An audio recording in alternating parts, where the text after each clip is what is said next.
గోవుకి ఆపద కలిగిందనుకోండి, పరమాత్మ కన్ను ఎరుపు రంగులోకి మారుతుంది. గోవు లేదనుకోండి, అసలు సనాతన ధర్మము నిలబడదు.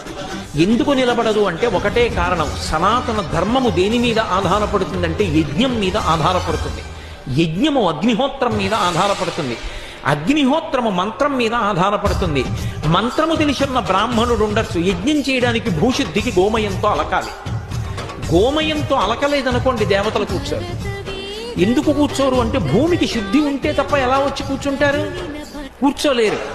ఇంతకు ముందు ఎవరెవరు అక్కడ తిరిగారో తెలియదు కాబట్టి అక్కడికి వచ్చి దేవతలు కూర్చునే అవకాశం ఉండదు. అలా కూర్చోవాలంటే గోమయంతో అలకాలి. భూశుద్ధి గోమయం చేత జరుగుతుంది. కాబట్టి గోవు లేదనుకోండి, గోమయం ఎక్కడి నుంచి వస్తుంది? పేడ. ఆవు పాలు లేవు, హోమం ఎలా చేస్తారు? నెయ్యి లేదు, హోమం ఎలా చేస్తారు? మంత్రం వచ్చిన బ్రాహ్మణుడు ఉన్నాడు, గోవు లేదు, ఎలా జరుగుతుంది? అందుకే బ్రాహ్మణుడి కన్నా ముందు ఎవరు ఉండాలంటే గోవు ఉండాలి.